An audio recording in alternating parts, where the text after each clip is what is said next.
Light as a feather, stiff as a board. Light as a feather, stiff as a board. We are the weirdos, mister. Black as night, erase death from our sight. White as light, mighty hectate make it right. I myself am strange and unusual.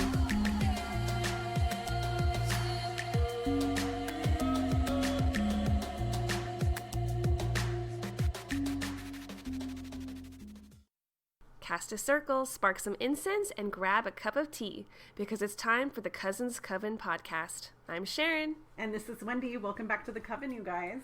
You guys, we are so excited today because this is the first time I'm staring directly at Wendy as I record. We are together for the first time ever recording here in Salem, Oregon. We are really excited. I seriously can't believe you're right here right now. I know, it feels weird. We're like, what do we do? We're so used to just recording in separate states, all alone. All alone. I'm like usually so warm in my office. I'm like half clothed, half not.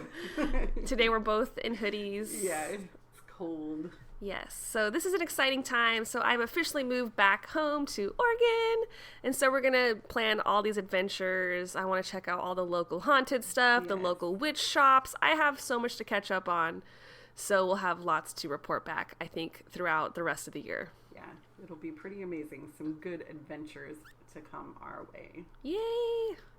So I know you had one news story. One little bit of news. So what is okay, it? This one's really kind of gross. Yay! In a way.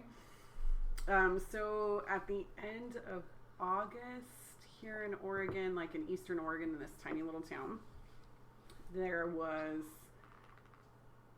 this like U.S. forest over there, and some guy has property like right on the edge of the forest, and he has bulls and cows and all sorts of animals, and then he, does whatever you do with bulls and cows. Right. A farmer. So, he went to go find his bulls, and they had kind of gotten off the edge of his property and had went into the U.S. forest area. Okay, which I know is kind of common. It is, yeah. Yeah. And, who knows, maybe there wasn't even fencing. We don't know the situation. Anyways, he was over there, or they were over there. 5 of his bulls, now though, from what I understood from the article, bulls are male. Yes. So they're the ones that impregnate the females, just like humans. And so, anyways, these were his livelihood for his farm, because he impregnates his cows and they make babies. Anyways, he comes to look for his bulls, and 5 of them, he finds them dead in the forest. No! And, you're thinking, okay, well, what's the big deal? There was 0 blood inside their body or outside their body. Oh my gosh. There were parts of the cow that had been mutilated off, or the bull had been mutilated off. Like appendages? Yes. Okay. Whole pieces of the inside have been taken out, but they're not sure how the internal organs had gone missing or how the blood had gone missing. So scientifically, I was like, is there anything that it could be that could make this happening? Because let's say they're eating out of the same trough and they get sick and they get some sort of worm inside. A specific worm disease could suck out all of the blood and eat internal organs. Really? Okay. But when they did testing on these bulls to locate that kind of illness, right, they did not have it. Of course, my mind goes to Alien. Yes. And the officers were thinking a weird cult, and I was like, that's just stereotypical bullshit, They were like a Wiccan satanic cult, and I was like, yes, because that's what we do. Wiccans just sit around love and to we drain suck blood, bowls. That's what we do. And I was like, that's just backwoods. That sounds like some Oregon stuff. I mean, there's been cults here, yes, but nothing like that. No, none of us are into that. But yeah, no. I think aliens too. Locals were thinking aliens because they have seen ships in the area. Saucers? Like unexplained lights, I should say. Oh my god, so wait, I missed, where is it? It's just in Eastern Oregon. Eastern Oregon. I can look up the name. Okay, of the I was like, can we drive there? Can we go? I think we could drive there. I think it would be like a 5 or 6 hour drive. Dang, okay.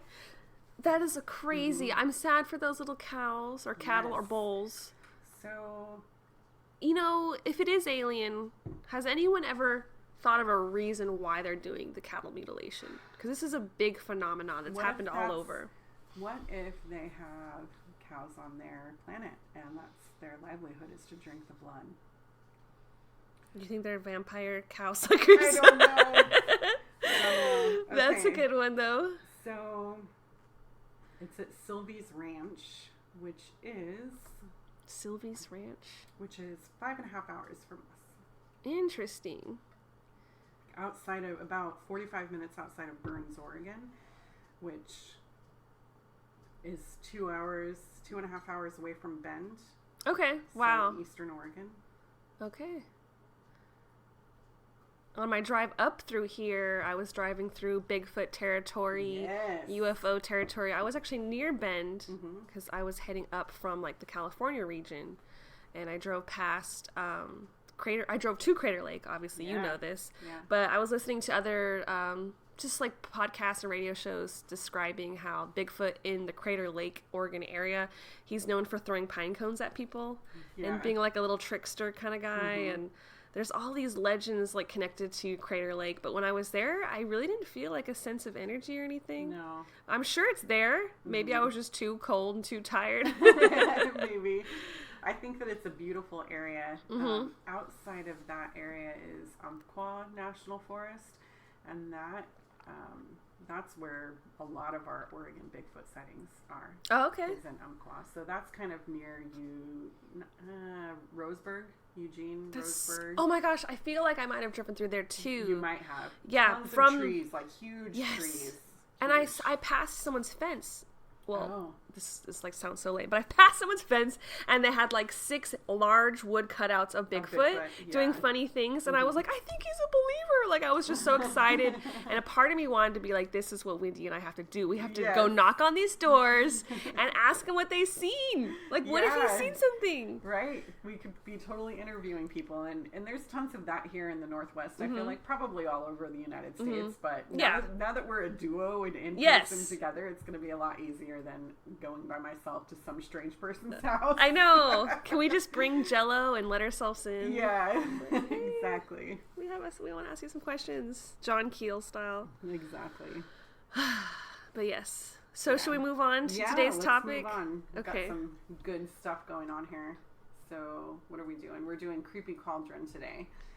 So this is just kind of a mashup of things that we wanted to talk about that are kind of creepy. Yes, so going along with our Halloween Samhain vibes, we're keeping it creepy for you guys. I know we just have a couple lists here. We're going to go back and forth and just start the conversation rolling. Yeah. So one of my questions is, what are your thoughts on creepy and killer clowns? Creepy killer clowns. I was never afraid of clowns as a child. Same. So it's so iconic, and so many people are. Yeah, so many people are afraid. And I think that I started becoming... I had this phase where I was afraid of them. But I think it was because other people that I knew said that they were afraid of them. And I was like, I guess they could be creepy. And then I saw an actual creepy looking clown on the TV. And I was like, oh. I mean, it is kind of creepy when you see someone and you can't see their actual face. Sure. That is a little creepy. And I have been scared by one clown, but I feel like it was more a social anxiety thing. Okay. Because I was at this convention. It was my first anime convention, which can already be a little intimidating. There's just so much happening, and I'm a pretty shy person.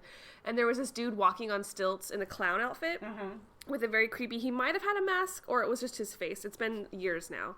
But he was, like, bending down and getting in people's faces and making faces. And I was like, no, do not come towards me. Do not come towards me. Like, I don't want to, like, have this moment and you're creeping me out. Right. But he obviously wasn't a killer clown. He just enjoyed scaring people. What about actual killer clowns in history? So, I feel like there has been a killer clown. Wasn't there a famous one? John Wayne Gacy, I thought, was considered to be a clown. Yeah, I thought he was the clown by day. Yeah. And was he killing and then he was killing and eating boys, right? Little boys. Yeah. Yeah. That's just so wrong. Like, that's what scares me about the clown. It's not the clown itself. What's wrong with the him? man behind the clown. The man behind the mask. Yeah. Yeah. And I'm thinking that was probably 80s or 70s? 80s. Okay. Yeah, I thought it was 80s. And then, what's another weird clown? I mean, but that's not real. Yeah, it's not real. It's not real. It's not real. Yeah. I did read those books, saw the movies, saw the original movie. I read the book when the original movie came out, like right before it came out, because we were anticipating. Did it freak you out? The book, I mean, by far, it's humongous. It's like this huge tome. Yeah, it's like this huge book, but no, I don't think it creeped me out. There were parts that creeped me out. There's this section where the girl, there's emphasis that the girl was raped by her father. That part, that kind of shit, that real stuff scares me. Ghosts don't scare me. Vampires, all the paranormal stuff doesn't scare me. It surprises me that ghosts don't scare you.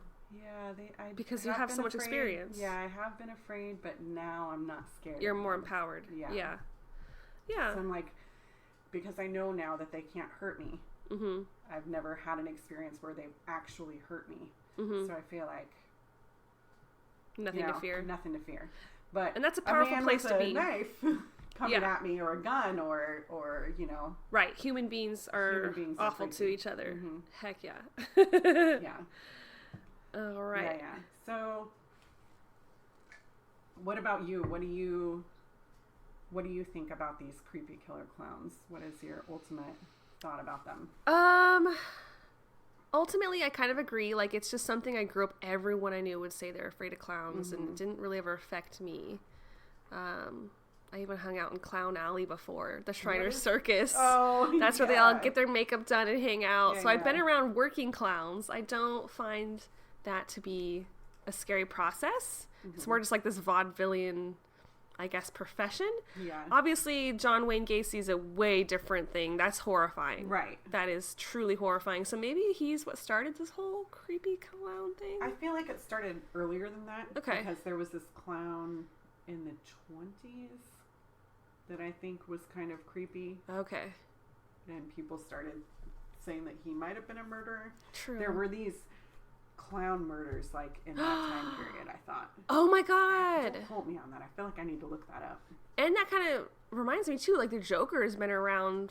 Sure. When did Batman start? Was it the 30s, the 50s? It was a long time ago. Yeah, it was a long time ago. So the idea of a murderous clown has always kind of been there in pop culture. Yeah. Apparently there's a movie called The Clown Murders. Killer Clowns from Outer Space. That's a classic. Yeah, that's good. So Gacy... I guess they only list Gacy. Okay.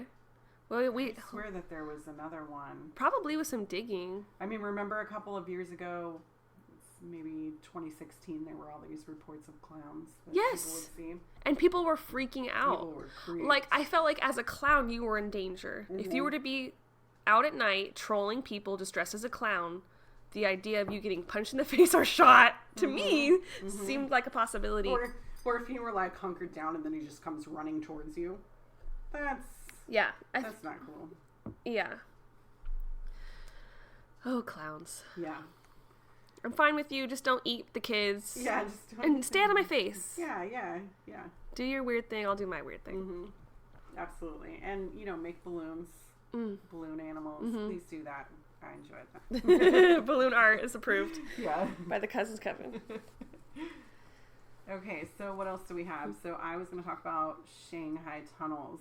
So this is kind of in that old town part of Portland, which if you're in Portland, Oregon. Yeah, Portland, Oregon. So it's in off the downtown area in what's now like Chinatown. I don't even think I've been there. Oh, really? I didn't know we had a Chinatown. Yes. I got excited. Chinatown, Portland. It's actually really cool. Yeah, there's a lot of art museums and things like that, and very artistic. Fun. Portland, Oregon is just kind of this real place where you can do these cool, fun. It's all hip hop happening. That's where that's where it's at in Oregon. I need to go visit. Tons of cool places. So just the only thing that's intimidating about it is the traffic. The traffic. Parking. Yeah, because isn't it a lot of like confusing one ways? Yes. Yeah. And you're like, I missed where I was going to turn again. I got to keep going around. I prefer to be passenger in that situation. Excuse me. So the Shanghai tunnels were original underground? Yes. So basically what it was is there's all these buildings that are kind of near each other, and each one of those buildings had a basement, and then there were tunnels interconnecting all of the buildings together. Okay. So you could bring product, do illegal stuff. I was gonna say product. Yeah, so you could do illegal stuff. Like I've heard stories of like them drug trafficking, human trafficking. No. Not now. Right. Back in the day. This is all kind of hearsay. All of the news articles that you can come across, it's like they talk about how there was crime. People would commit crimes, so they'd steal shit, take it down into the tunnels, and then go from place to place to place. And you could steal from each business, or the businesses could steal from people. It's really drug weird. trafficking for sure happened down there. And I guess, what was I going to say, that it was like from 1850 to 1941, and then they started blocking the areas off so they weren't interconnected. Mm-hmm. It's a long time to be open, but they said that prohibition happened down there too. So like, you know, we couldn't drink alcohol up on top, but you can go down and head that shit down in the tunnels. Yeah, people were thirsty for that alcohol. Very thirsty. They would say no, take no for an and answer. like opium was really big. I think I've talked about that before because we had an underground in Salem that was famous for opium and gold here in our underground system. Mm-hmm.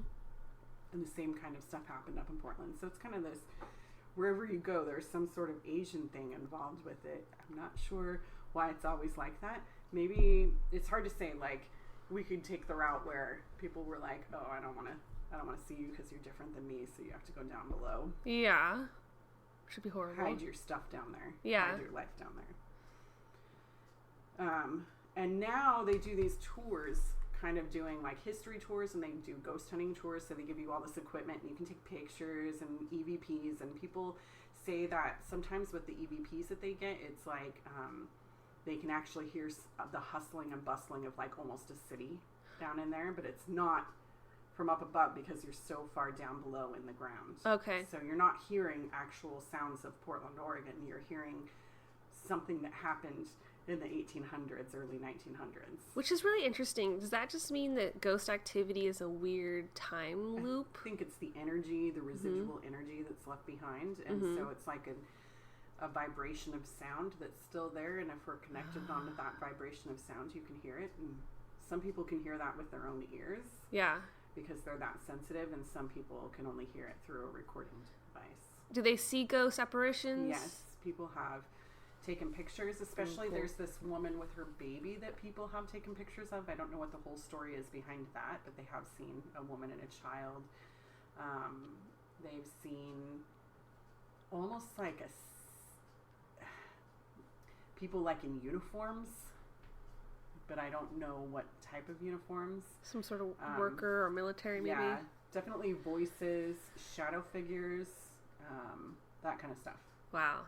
And so it's only open now as like a historical. Yeah, historical. And it's only, you can only go from building to building really to look at these basements because the tunnels are no longer really in place. Yeah. Have you gone down? No, I haven't, but I've had like at least a dozen friends who've done it and brought back all their evidence and showed me. Okay. I've been underground up higher, up north in Seattle. Yes, I've been to that one too. Okay, but I wasn't really, I don't feel like emotionally as connected to ghosts at that time. I wasn't looking for ghosts. I don't know if it was haunted. Didn't feel anything. It wasn't even a ghost tour. It was just not a haunted, but a history tour. A history tour. And were there a lot of homeless people when you went? No. So when I went, it wasn't a tour, but you were just going. They used to homeless people would live down in there, and that was in the early mid 90s. I remember going shopping, and then I was like, "Hey, what's this?" And then I went down. I just kept going down all these stairs, and then all of a sudden we were in this underground area. That's so crazy. It was really crazy, and there were all these murals and homeless people. And when we came out, I was like, "What was that?" And somebody nearby was like, "Oh yeah, that's kind of where our homeless people live right now." They didn't mess with you. They didn't talk to you. Yeah, nothing. It was kind of like this weird underground city, like something you'd see in a dystopian movie. Dude, no, I was thinking Demolition Man. I don't know if you remember that movie. Yeah, I do. There was like a resistance that lives underground. Yeah, it's just like that. Except for they're homeless. Except for That's they're their home. not as Yeah. organized for uniting. No, they're probably just trying to survive. Yep. That's crazy. So Shanghai tunnels definitely need to put that on the list. Yeah. Yeah. The And I to-do think it's list. like $30 for the tour or something. Yeah. Eventually we'll have our own ghost tour. Yeah. Someday. All right. So What my else we next got? thing I want to talk about is kind of gross. Probably one of the grosser things I feel like I've ever wanted to talk about on this podcast. we've talked about some things, is cannibalism. Yuck. Yeah, the idea of actually eating people. Now I know this has happened in survival situations, like Right. Donner Party. Yes. They were already dead, had to eat somebody Right. just Was to there kind of another thing that happened like in the 80s or 90s? some sort of soccer team. Yeah. That's right. But I feel like they weren't killing No. or craving the human meat. no.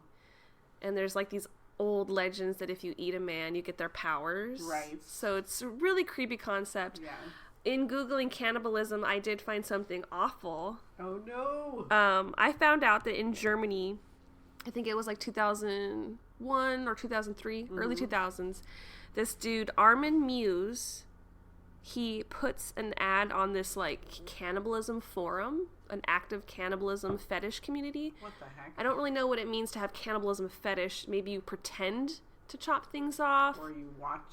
Right. I feel like there's a way that they get off on that, but I'm not going to go on that side. Yeah. For research purposes, no. Not really into that. No. So there's some sort of cannibalism fetish community, and he put a list on there, and he was like looking for a man, a younger man between like I think maybe ages 18 to 30, this kind of build that he would be able to eat, and specifically chop off and consume maybe the penis. Oh my goodness. Lo and behold, he got someone who responded and agreed. So they like met up at this guy's house, Armin's house. They filmed the entire event. And he paid him or what? I don't think there was money involved. Why would you? People are weird. This is why I'm scared of humans. Right. This is gross, guys. Are you ready for some more details? Yes. So they have I guess the cops saw all this 4 hours of footage. I really hope it's not on the internet somewhere, the dark web. But that he even said on camera, the man who agreed to do it, like, I consent to do this. I want to do this. He took, like, some odd amount of sleeping pills, like a lot of sleeping pills, just kind of, like, numb himself. And then they went ahead and he tried to tell Armin to take his penis off using his teeth. No. That didn't work. Of You course can't. not. It was too But tough. No. So they That's not what it was meant for. they chopped it off, and then he started bleeding. So he goes and takes a bath. What? Yeah, he's like, I'm just gonna go lay in the bath. No. So I think he's either in the bath, probably not running, but he's just trying to like bleed out in the tub, No, because then he's gonna die. right? And he's on all those pills. Yeah. And so Armin, I guess, cooks his penis with like salt and pepper.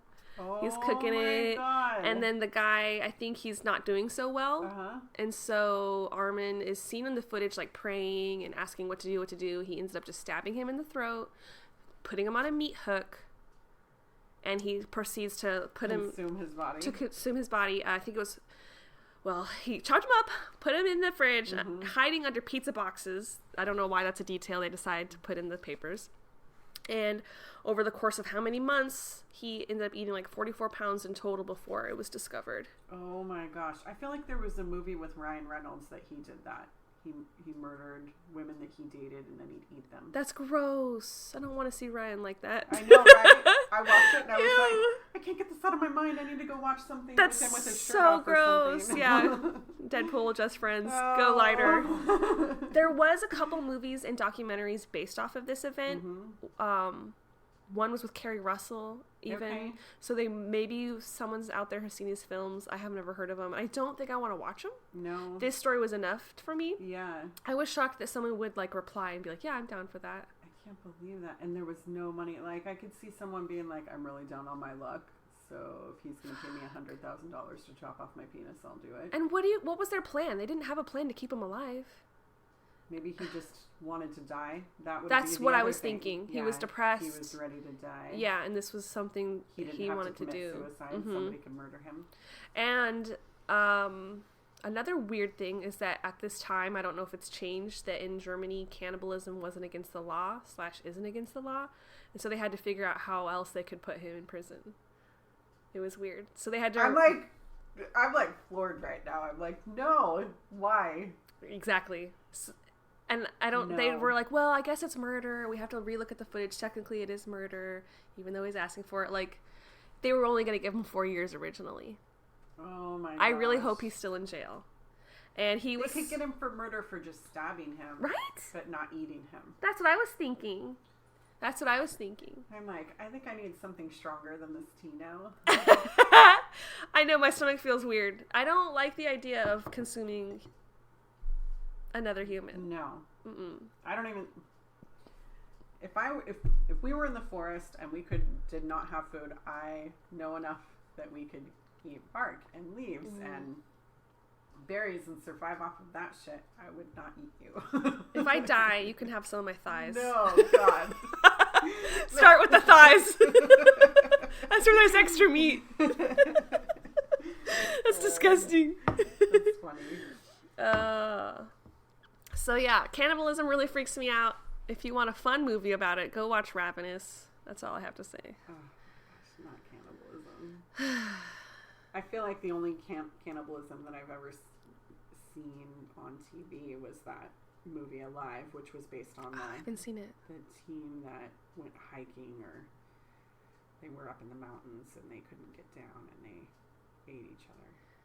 Did they murder each other or ate each other's dead bodies? Murder. No! And that really happened? Mm-hmm. And then one of them froze. That's how initially they did it. Somebody froze to death in the night. Oh my So god. they ate him. No! They got the taste for Is that part of the legend? Supposedly, Once you've had any it? legend is that once you've had it, then you want to eat it. Oh god. That's horrible. Mm-hmm. That is horrible. Mm-hmm. Gross. Very gross. What do you got for us next? Okay, so let's move on to something cleanse the creepy, palate. but not as creepy as cannibalism. So I wanted to talk about Dybbuk boxes. Awesome. So apparently the origin is that it was really a wooden wine box that was haunted by a Dybbuk, which they say is a malicious spirit that can possess the living. Okay. So I had this case that I found in the 2001. So there was this lady, she was from Poland and she was a Holocaust survivor. And she, prior to the Holocaust, had bought this wooden box and she wanted to just have it to put some of her possessions in. And Isn't take this with like her. a Jewish tradition for sort women? of a Jewish tradition. So she put some trinkets in there and it went with her from place to place while she was in the Holocaust. And then Holocaust ended and she lived. She always kept this box in her sewing room, and then she died, and her family didn't want to have anything to do it because they said that there was a spirit that her grandmother had caught in there. Wow. Or their family. I think it was her granddaughter. So she's like, I'm just going to sell this. So she puts it on eBay. This guy sees the box. He's like, this would be a great gift for my mom. Kind of want to get this. So he purchases the box, and the family warns him and says, there is a Dybbuk inside. Don't open it up. He's like, what the heck is a Dybbuk? Right. I don't believe in this, after he hears the story. So he opens the box when he gets it. Like most skeptics would. Yes. And inside there were 2 pennies from the year 1920, a lock of blonde hair wrapped around a cord, Okay.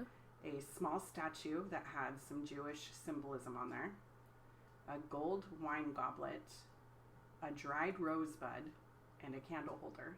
So think of all these items together, and what does it make you think of to you? So we've got candle wrapped around here, kind of like a little witchcraft ceremony. Yeah, that's what I thought too. I was like, is this some sort of craft that she was performing? Mm-hmm. So he gets it home, he gives it to his mother. She has a stroke that same day that she gets the box. And then all this other weird stuff starts happening. He sells the box and so on and so forth. So it goes from person to person. Some people say that anybody who possesses the box has extreme nightmares. Is this the haunted The Dybbuk haunted box? Dybbuk Because is there box. only one? Because I feel like don't I've heard of know. one Yeah. for sure. I think this must be The one. Yeah. And when people say lights were burning out in their house, they'd hear strange noises. all this kind of stuff that never happened before. It's all pretty much haunting. Other than the stroke that happened, I don't know if that's a coincidence.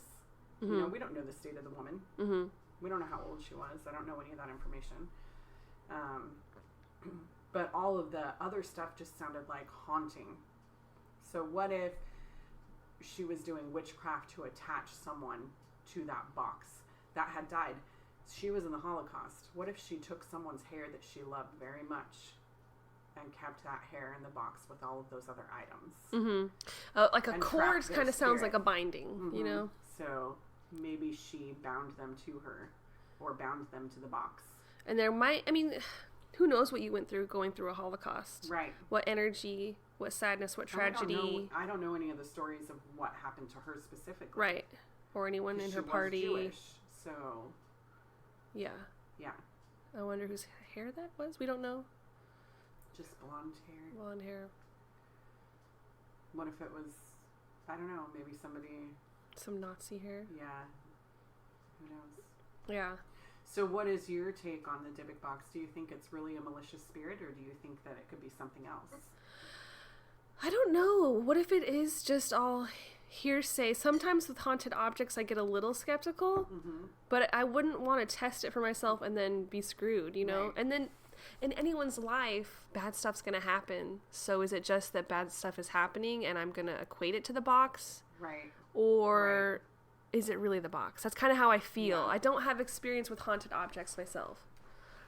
I know that Zach Baggins bought a Dybbuk box. And it is in his haunted museum. Yeah, and so I'm hoping in one Nevada. day we get to go see that and see what that's all about, because I I don't would think love. you can open it, but I would love to go to his I would love to go to the museum. Yeah. I'm interested in haunted objects, so I'm Yeah. interested in going and learning all this history. Mm-hmm.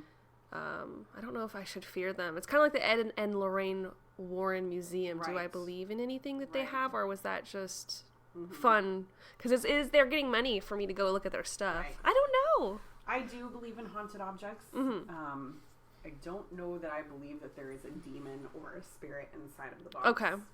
I definitely think there was some sort of witchcraft going on. And maybe that's why the spirit was attached to it, but then had to be with it. I mean, because if there's that hair in there, maybe it was bound to the box. And wouldn't you be angry if you were bound to this box when that's not really where you wanted to be? Yeah, of So course. you're like making noise, like, let me the fuck out. I know. Can you just run around with sage in the museums and just fix everything real quick? Boom, boom, boom. Just releasing it all into the atmosphere. It's funny because it's not every energy is a negative energy. That's true. So my guess is this person that's attached to it is positive, but has to be negative because it's attached to an object. It's being bound to that object for eternity. Right. It could be. So Very well. just release it. Yeah, which is like, if it's had so many hands by now. I did watch an episode, actually. He has, Zach Bagans has this haunted objects show. So I saw a show where he was interviewing an owner of the Dybbuk box. I'm assuming it's all one and the same. Yeah. And I don't think anyone's tried to cleanse it. It sounds like everyone kind of like fears and respects it. Even if they're skeptical, something bad happens and they become a believer. Right. I think that's my problem is it's like, if they're trapped there in the first place, wouldn't we want to communicate with them to see if they really want to be trapped with that object? If they don't want to be trapped, why can't we release them? So, I mean, we Even if it's just like a fragment of this person's soul or something. Yeah. I don't know. So, it's kind of sad. I've come across haunted objects before. I just showed you that table, my tarot table. That's what I call it. It's this old table that was made in the late 1800s, and it's kind of where I do all my witchcraft. Got my Enochian magic stuff on there, and it had an entity attached to it. Really? And when I got it, I brought it home, and I was polishing it because it had some scratches, and I just wanted to make it look kind of old new. Yeah. So I had this old English kind of dark oil polish, and I was just rubbing circles around it, and then when I was all done, I was moving it, and I laid my hand on the top of the table, and then like I felt this kind of burning sensation, and when I lifted my hand up, there was this What? print on there, fingerprints. I was like, well, it could be mine, but there was nothing on my hand, and it was bigger than my hand. So I felt like What? it was just these marks. I'll have to see if they're still there. Maybe I could show them to you. But it's just these fingerprint marks. And so then I was like, who's attached to this table? I could hear a man's voice, and he showed his face inside my mind to me. And I was like, are you the person who made this? He said, my dad was. And I said, thank you for giving it to me. I'm very happy that I was able to come across this. I just thanked him, and then he left. Okay. So it was just basically, Some energy. yeah, he just wanted to show this table to me.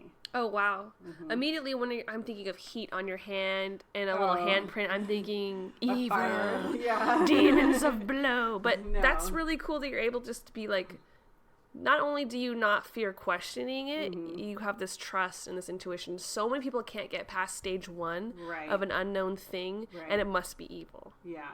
And not everything's evil, but I think it's not conditioning. Mm-hmm. Because we've been conditioned our whole lives for this.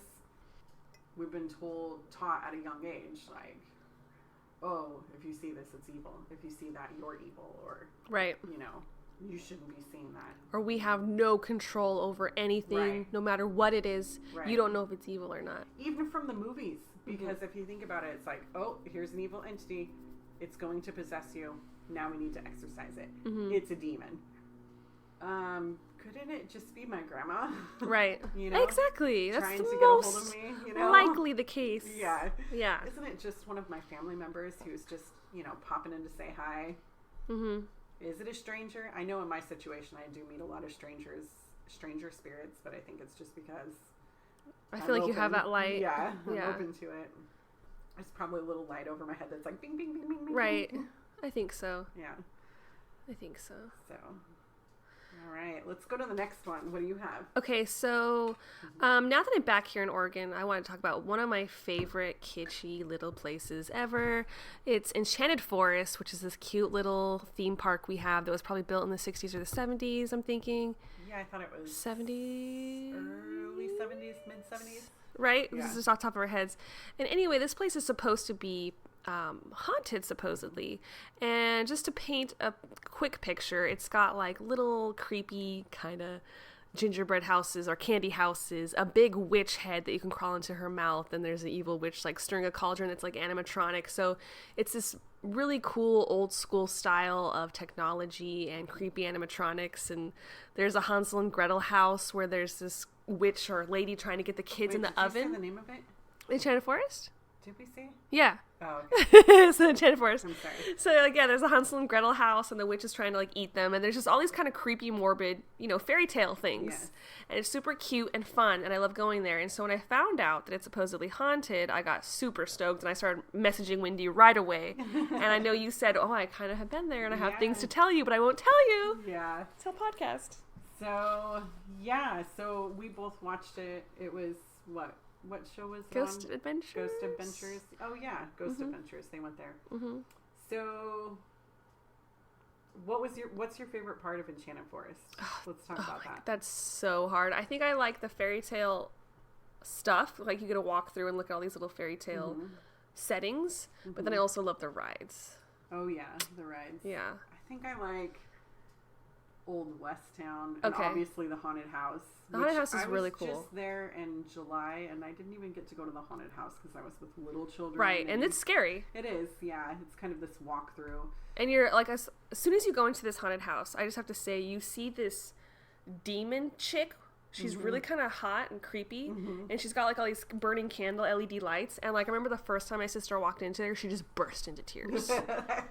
I'm sorry, I shouldn't laugh. It's funny. But it is And she funny. came out crying out the other end. Yeah. And apparently that haunted house is actually haunted. So I was like, did Sarah pick up on energy, or was she just scared? Maybe. I know that I took my kids in there when they were younger. It's like the worst thing. Like, there should be an age limit on there. Like, you should not take little There children has to in there. be. But, like, I know I had 2 of my girls, and I think they were 7 and 10, 6 and 10, something like that. Anyways, we're going through, and halfway through, there's like these really dark spots where you can't even see where you're walking. I don't know if you remember that. It's like a little so bit dark. Yeah. There. And so at one point, I've got one girl on each side, but they're pushing me into the wall at the same point. So like one girl's pulling my arm and the other one's pushing me, and I'm like, you know, come on, you guys. I've been that little girl on someone's arm. But I think the only thing that kind of was creepy about it is in any section of the Enchanted Forest, there's just this kind of ominous feel because of all of the trees. Do I think that it's haunted? No. I've never gotten I mean, like we said, ghosts aren't always bad. I've never gotten a bad feeling. No, never gotten a bad feeling. I don't think that it's haunted. There could be some residual energy on the land because, as I've said before, there's been a lot of things that have happened in Oregon. A lot of battles. Salem, a lot of battle type Indian or natives, I should say, Native American wars between one sect to another. Mm-hmm. Before Americans were even here. Yeah, there's a lot of history. Just a lot of history. So, and I feel like that's not just Oregon, that's like everywhere. So, but I have been in Enchanted Forest. I was lucky enough in high school to be friends with the owner's son. And so, the Tofty family. And they have a caretaker who lives there. Cool. And he actually had this guy, the boy that I was friends with, he stayed in the little cottage that was there. What? Yeah. I always thought how creepy those animatronics and little wax figures would look at night. It's not that bad. Okay. We went in. It's just gotta be pitch dark. He gave us a tour. It was like 11 o'clock. It was raining. It was like when the park is completely closed down because they're only open during the nice weather in Oregon because there's a lot of hills and stuff and it can get really wet. And so you don't want to be slipping and falling. And who wants to ride the rides in the freezing rain or snow? Yeah, they have like a log ride. Yeah.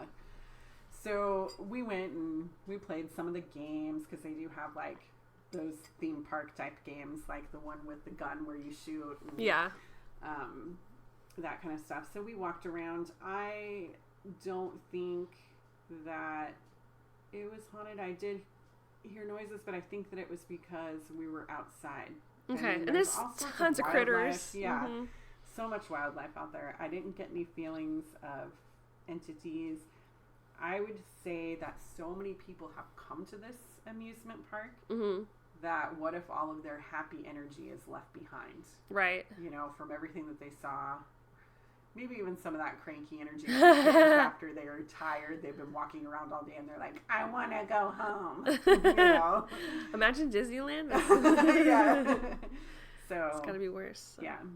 Yeah, watching the episode of Ghost Adventures, they did a lot of just like screaming while a camera was on the ground.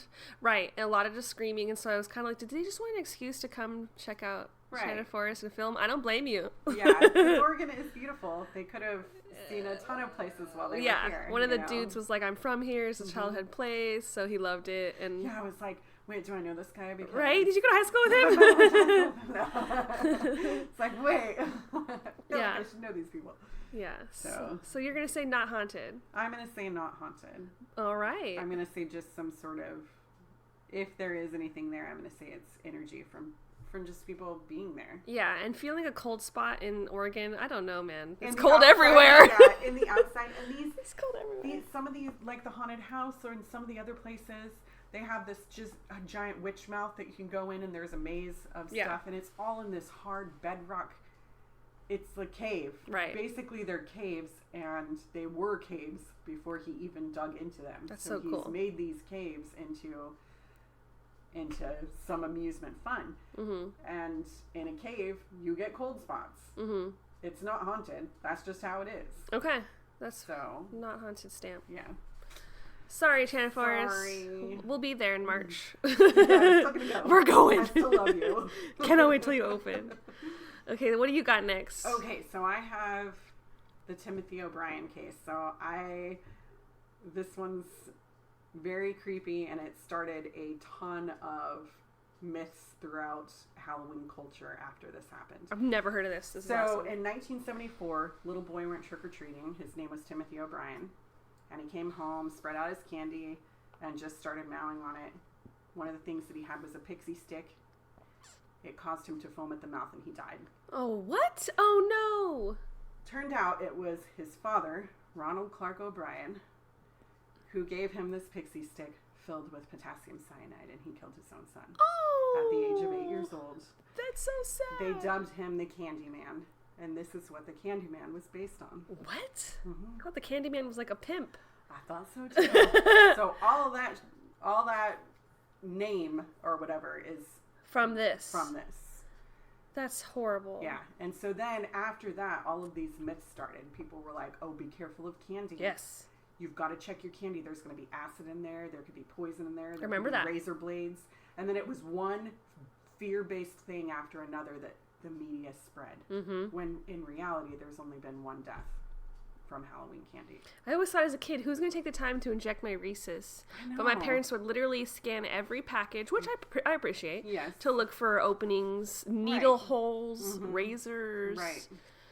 So that's just all one horrible case that Yeah. was not an accident or Right. it was just a father. That's But horrible. I just remember when I was a child going trick-or-treating that sometimes I would get like baked goods. Oh, People wow. we knew. They don't do that anymore. No, they don't do that anymore. But we knew these people. Okay. You know, it was like I grew up in West Salem, which it has changed so much since I was a child. But when I was a kid, pretty much everybody knew everybody. And if my parents were churchgoers, so most of them were churchgoers, so we'd always go to a person that we knew their house. And then they'd give us baked goods, and I'd take it home and I'd eat it because Yeah. we knew them. Yeah, that makes But sense. You can't do that anymore. Nah. No. Yeah. Yeah. Which, I think it's safer. Especially nowadays, it's just a different world. There's kids who don't even eat gluten. I know. Or Don't give that to my child. Yeah. It will kill his intestines. Yeah. What is that? Yeah. That's a sad little case. So, sad little case. I thought it was kind of scary because it's like, to me, it's creepy. It's creep-worthy, the fact that a man would kill his own son to begin with. Mm-hmm. And the way that he killed him. And then Ronald Clark, the dad, he ended up being executed in 1984 by poison. They executed him by poison. So he got a taste of his own medicine. I didn't know they did that. Mm-hmm. Wow. They gave him life and then decided to execute him. Wow. Which is crazy because a lot of times you hear people have murdered a child and they get released. I've heard that nowadays. Yeah. I don't know if that's something that you can, as a person, heal from psychologically. I feel like you would do it again or move on to other things. I don't know. That's not my field of study. I hate them murdering. Especially of children. Yeah. That's the worst because they have no choice but to really trust in their parents. Right. Most kids, anyway. Yeah. Oh. All right, sad. let's move on That's to something sad. else. Okay. This next one is just a fun question, I guess. So, in a zombie apocalypse, what would be your survival technique? So, I'm kind of curious. Have you thought about this? I have thought about this as a fan of like The Walking Dead, Fear the Walking Dead. Mm-hmm. My husband and I watch those, and I can tell you that I'm not good with a lot of things. Like, I don't know how to shoot a gun. Right. So I don't think I'd be good at that. I don't think I could use a sword. Could- I would be full on baseball bat because I do know how to use a bat pretty well, and I always keep bats. That's like my go-to weapon of choice. weapon of choice. So I'm not saying like Lucille where I'd put barbed wire. Maybe I would That might- eventually yeah. put spikes in it, nails, Right. nails, whatever. Less work for you to do. Yeah. Because that's going to hurt your hands. Yeah. And I could totally get into swinging the bat. And then plus later on, I would have these great arms, swinging the bat all day. Some biceps. But You'd have to get close. Yeah, That's have the to scary get close. thing. Yeah, that'd be scary. Yeah. I don't think I would survive in a zombie apocalypse. I think I could survive an apocalypse, but not a zombie apocalypse. I think my chances of survival have gone up moving out of a large city to Okay. Oregon, where Yeah. it's a little more rural, and Right. within 30, 40 minutes, we can be out in the middle That's of true. nowhere.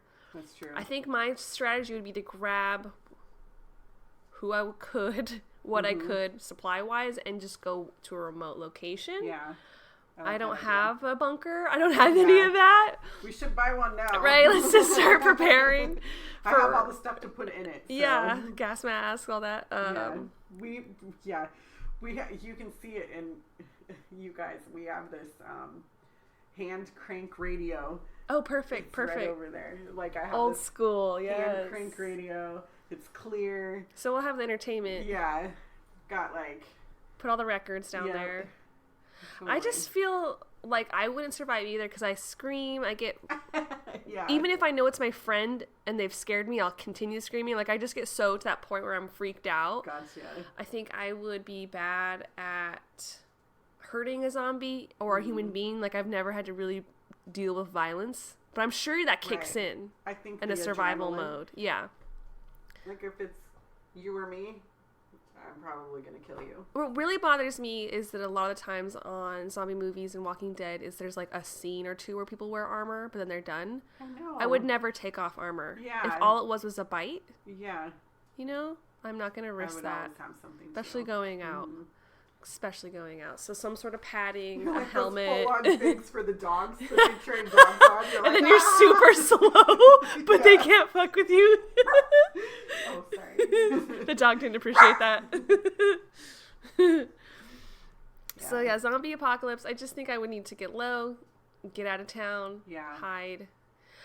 My dog is a barker, so if we were trying to like same. smuggle through a situation, she would get me outed immediately. Right. I would hate to lose my pets. I know. That's what would kill me, is I couldn't sacrifice all of that. Right. I don't know. You kind of have to be like Glenn and just weave your way. Weave your way through. I could get rid of, like, here's things that I wouldn't miss. I'm not going to miss my electronics. I'm not going to miss going to work. No. I'm not going to miss bills, shit like that. I'm, like, thankful that I don't have to deal with any of that anymore. And so I guess I would try to survive as long as I could in this new Off the dystopia grid kind of environment. Mm-hmm. Way off the grid.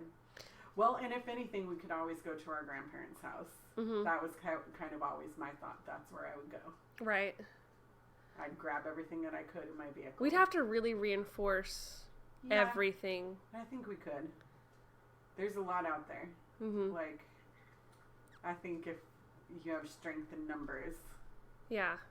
All right. I hope it doesn't happen because I'm not ready for it. I don't think I would survive the initial attack. Yeah. Like wave one.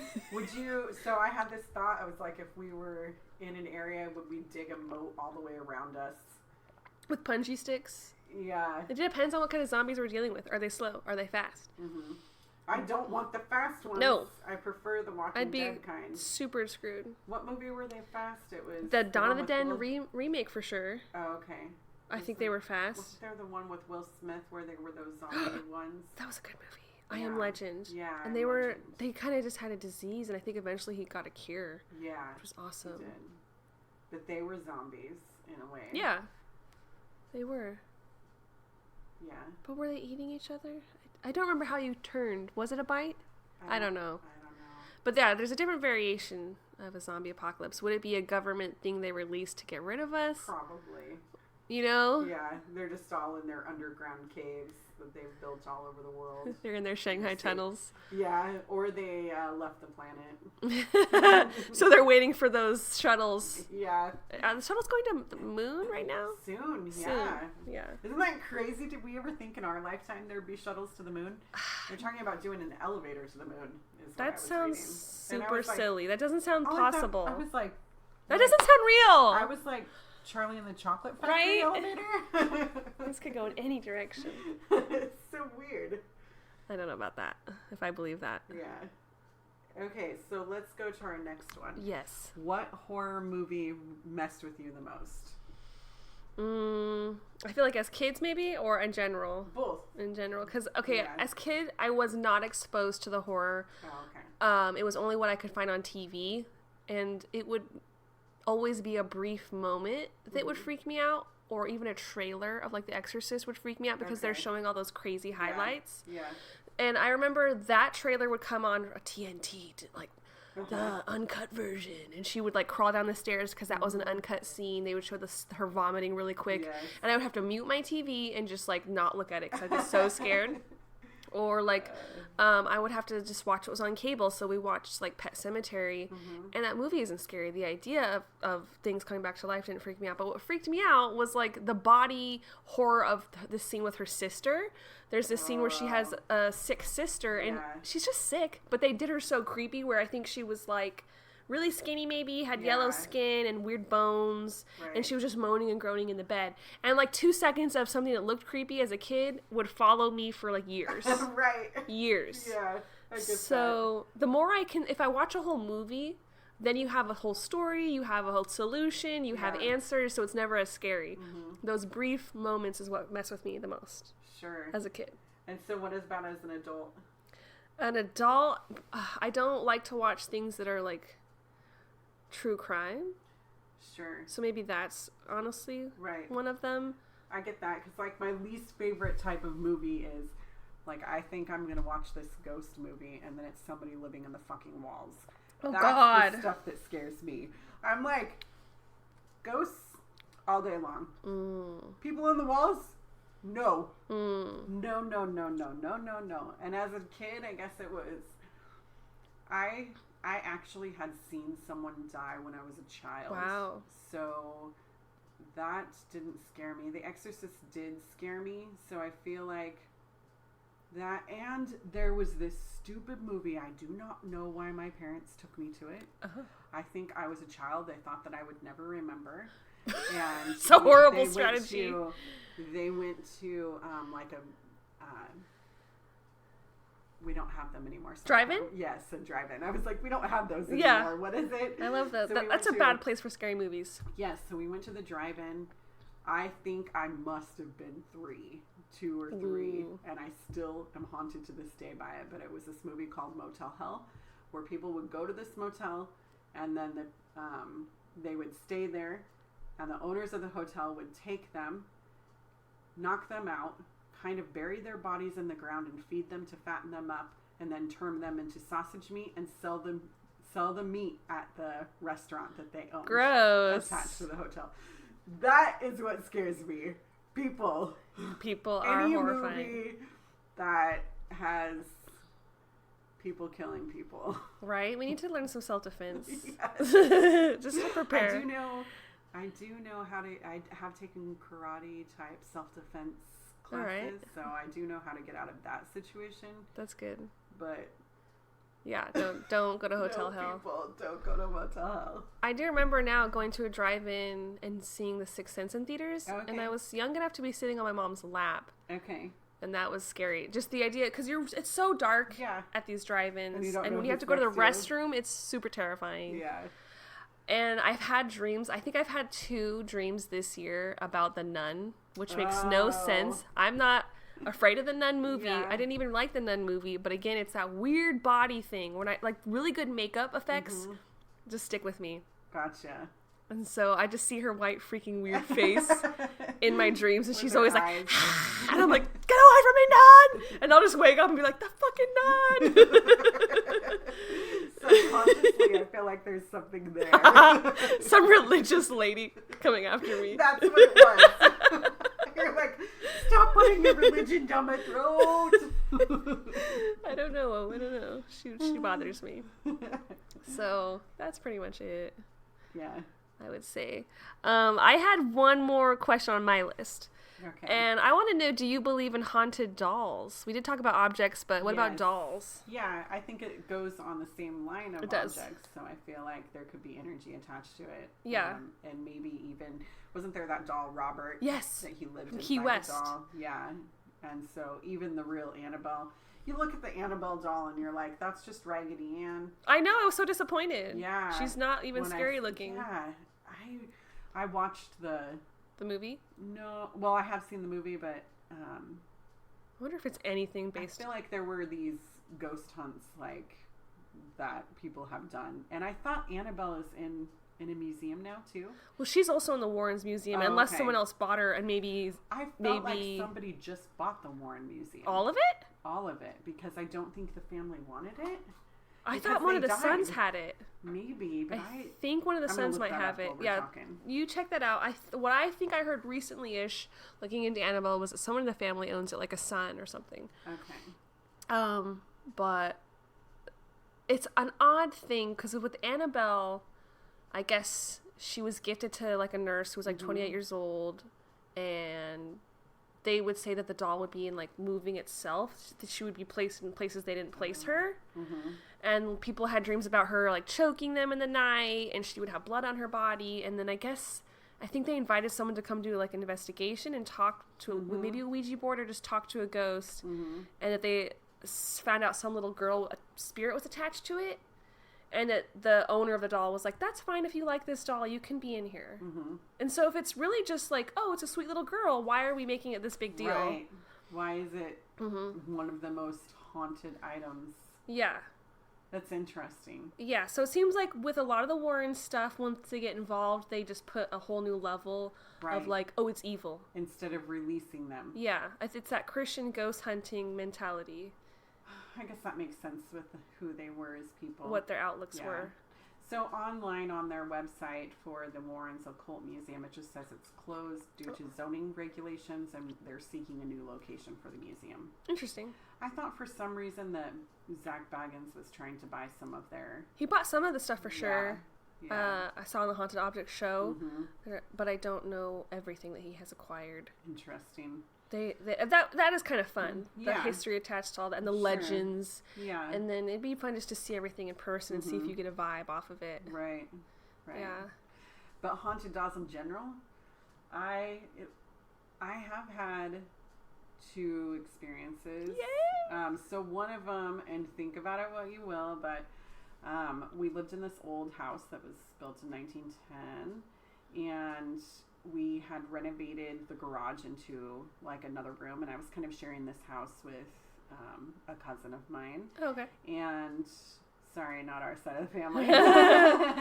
But so we were renovating this house. She lived in the main part and I lived in the garage. I had turned it into this really great room and had some of my kids' toys in there.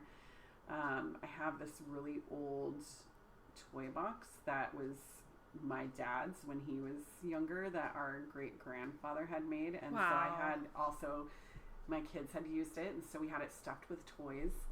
And do you remember those ponies that you could ride? Like they were kind of rocking horse ponies? Yeah. No, or not? Not rocking horse. It was just the long stick with the head. Oh, hobby horse. Yeah, hobby horse. So my daughter had one of those, and it was upgraded to that time period, so it did make noise. And I had it in the toy box, and my kids were gone at their dad's, and I was just sleeping, and I was awoken by this neighing sound. And I was like, what the heck? It was like 3 o'clock in the morning. It was pitch black in my room. The moon was shining through. It was just all, whatever. It was just kind of creepy. A creepy moment. So I jumped up. I ran over because I was like, maybe it's just the battery. So I took the battery out and I put it back. And you put the battery back or the toy back? No, I put the toy back. No battery. Set the battery down on my nightstand. Smart. Laid down and I was like, that'll take care of that. And it fucking neighed again. No! I was like, nope. Is there any way it could have an electrical charge from a battery? I don't think so. Think so. Yeah. I was like, and plus it would glow like this because it was an updated horse. So not only would it neigh, but it would do the sparkling pink red color because it was a pink horse. So it was really fancy. This little hobby horse was fancy. So yeah, so it lit up. So I knew it wasn't just the sound. It was also lighting up. Yeah. No, kids' toys are creepy. I've never had an experience where I took a battery out, but I just feel like they talk a lot without any prompting. And I don't know if that's just an electrical thing. Because I remember my brother had like a little Noah's Ark, and it would go off all the time. Oh. All the time. And we know, I don't think I ever took the batteries out. I would have wish I would have tested it like that. Yeah. I had another thing, and this it's involving the same box. I didn't even think about this, but it's involving the same box. You have a haunted box! It's actually right over there with my shoes in it now. That one right there? Yes. Oh my gosh. That's actually, I've upgraded it to be a bench now. Yes, it has a lovely little padding on top. Yeah. So your shoes are haunted. No. So when I was a child, our aunt, Debbie, she had bought me this doll that you could pull a string on the back and it would talk to you. And it had, you know how it is with those kind of dolls, they're pre-programmed. Yeah. And I don't know if it's just my little kid mind making this shit up, but I have a feeling that this really happened. But I have this distinct memory of being in my room in the middle of the day playing with, like, I used to play with little Hot Wheel cars. Mm-hmm. So I was just playing with my Hot Wheel cars, and I remember hearing the pull of the string. Oh, no. And hearing it say my name. Oh. And so I do remember taking it out and taking the doll to my mom, saying that I didn't want it anymore. That gave me chills. So I was like, I don't want How this did it say your anymore. name? It was just a female voice. It wasn't even the voice It wasn't of the doll. the same? But No. I do remember hearing the... No! You know, it makes a distinct sound when you pull a string on Yes, a doll. yes, I know that sound. Yeah. And it was a tall doll, so it was probably like 3 feet tall, this doll was. Do you think that it was just part of your paranormal history because they come to you, or was it the doll? I don't know. Mm-hmm. But that's just my experience. That was your experience. I was like, dang. Could be anything. That's so creepy. Mm-hmm. I don't like that. What about you? Have you had any... With dolls, I don't remember, unless I'm suppressing something, any haunted things with dolls. I always had dolls as kids. We played with dolls. Mm-hmm. I always remember. It's kind of like with the clown thing. I remember a lot of people just being like afraid of dolls all the damn time because they're kind of human-esque. Right. And there's something about them that looks like they have life to them. Mm-hmm. And those ones with the eyes. Oh, yeah. Mm-hmm. And some old dolls are very creepy looking. Yeah. But I've never had an experience with a doll. I do find the idea fascinating. I love that there's so much history with haunted dolls. Mm-hmm. That Black Swan Inn I was at recently this summer, I took pictures of these dolls, and I might have posted them on our Instagram. And one of the girls who was working there said that one of those dolls had moved by itself. Mm. But again, I feel like that might be someone moving objects more just than like the doll. in my situation. Mm-hmm. It felt like, because I do know that, like with the horse situation that I had, that house was haunted. I had several experiences there. But yet again, was it me who was haunted or the house who was haunted? I felt like it was the energies of that house. Mm-hmm. But I'm not sure because things tend to follow me wherever I go. Right. I do feel like you have some sort of... I just always label it as mediumship, but there's a spiritual connection with you. Yeah. So you're a bit of a poltergeist. Oh, yikes. Yikes. Jinkies. What's our last question? Okay, so the last one is what fear. What scares you? What... I'm like creepy wise or realistic wise. Well, let's talk about fear for a little bit. So a lot of times fear is unjustified. I feel like why are illogical fears. Yeah, illogical. And so I think most people are scared of like spiders or heights or check mark. Mm-hmm. Yeah, growing up I was definitely always afraid of spiders. I'm a little less afraid of them as long as they're not touching me these days. Mm-hmm. Heights, I'm not a fan of heights. But other than that, like creepy things, I think I am still afraid of ghosts because I've never seen one. Okay. And I still think I have that fear of just seeing something. Mm-hmm. I don't know if I would be able to handle it. But it seems like it's only for a brief second when people see ghosts. Right. So. Yeah, usually, I mean, even I don't see them for long periods of time. Mm-hmm. Mm-hmm. It's not like what I imagine, I guess. Right. Just looking over in the corner and then looking back at you, I'm like, I'm afraid I'm going to see something. Like, I don't know why. I didn't invite them to come out during this podcast. Okay, good. So. Don't interrupt us. I don't know. I think I have a little fear of ghosts, so this whole podcast, you're like, I'm not afraid of ghosts. You're like Ghostbusters. I'm afraid of no ghost. Not anymore. I mean, I was for a long time. But after exposure. Yeah, and I've worked on it a lot, so I'm not as scared. Mm-hmm. As a little girl, I was definitely religious in a Christian sense, and I was afraid that just by thinking about possession, I could be possessed. Right. And I remember just being like really weirded out that that was just a fact to a lot of people in my circle. Like, oh yeah, you could get possessed. It's real. I know that as a child, I did play with ghosts, so I wasn't scared of them until I was like. We realized it wasn't normal. Until I was like 10. Dang. Yeah. So little kid ghosts? Yes. Wow. I do have this vivid memory that I thought it was these... My aunt on my mom's side, she had 3 children, but at the time, she only had 2 at the time that this incident happened. And I clearly remember them being dropped off by somebody who was not my aunt, but they looked like my cousins in my mind, and we were running around. This is my memory of it, and then I'll tell you my mom's memory. Okay. She told me. So my memory is that they were dropped off. Like, now that I think about it, they didn't walk through the front door. They were just in my living room when I came out of my bathroom. So I was like, I didn't hear any doors open. Came out, and there they were. And it was this man and woman dropping off 2 children, saying that they were going to stay here for a while they went and did something. And I was like, okay. And my mom wasn't there to my knowledge, or she was sitting on the couch. And it looked like my cousins. And then I was like, well, what do you guys want to do? And they were like, we want to play hide and seek. I was like, okay, let's do it. So we played hide and seek for hours. And at one point I got locked in the closet and I was trying to get out. And so for a lot of years, I was scared of confined spaces. Yeah. Even to this day, I'm still kind of scared of super confined spaces. The house that we lived in was old and had these old doors with glass handles, doorknob handles. And this particular door did not have a key in it. It did have a lock on it. And my mom was frantically, she could hear me pounding on the door from the other side, and she was frantically trying to open it. And I was like mad because I felt I could hear my cousin, who I thought was my cousin, on the other side holding the door. And I was like, let me out. And I was saying his name. His name was Johnny. So I was like, Johnny, let me out right now. And my mom was like, I'm trying to open the door. And she couldn't find a key because we didn't have a key for this door. And then all of a sudden the door popped open because he was like, fine, I'll let you out. You heard him say that? I heard him say this because, like I said, it was just like you and me. Yeah. It literally was like I was playing with my cousins. Wow. And then I went to sleep and they left.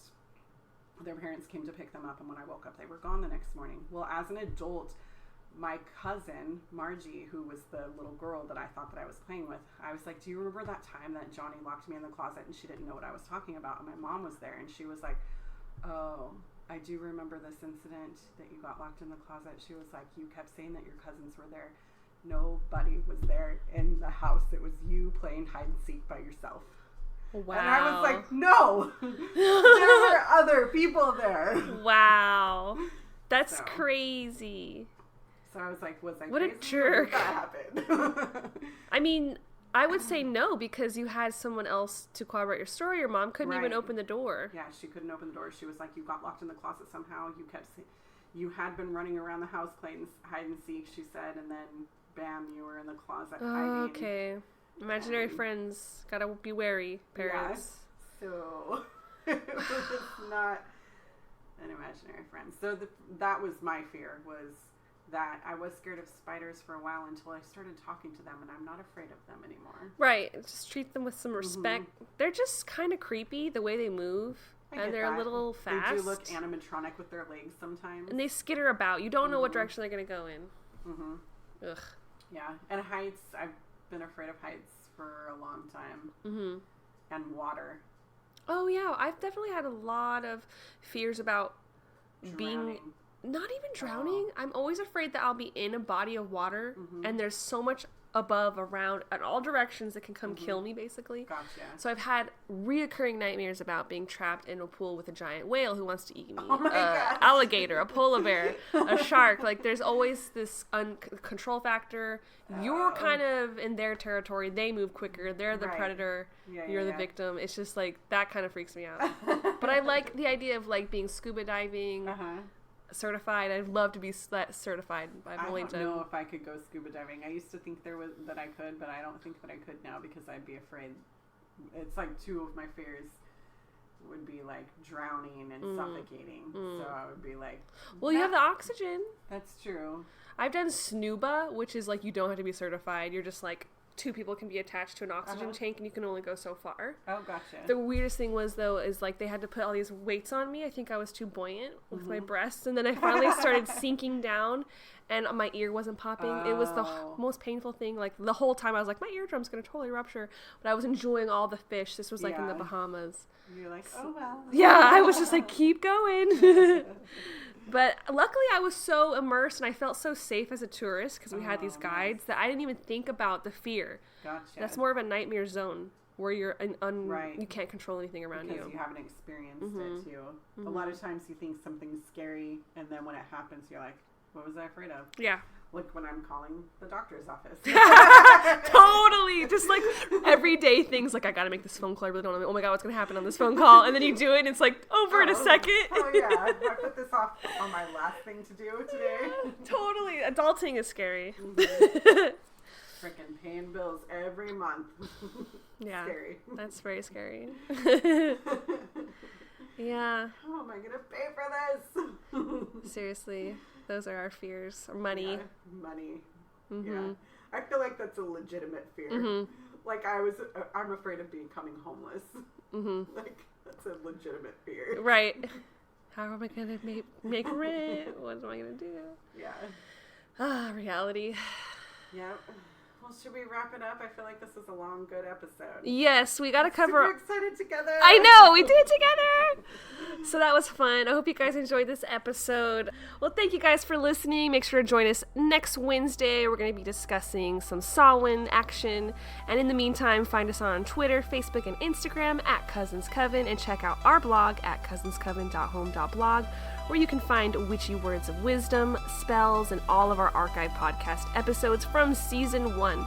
And you can always send in any questions or research ideas, fan mail, or any paranormal experiences that you've had into cousinscoven2@gmail.com. We would love to hear from you guys. So please like, subscribe, and share with all of your witchy and weirdo friends. Yay! And may you guys find happiness in your heart, love for yourself, and joy in each other. Blessings to all.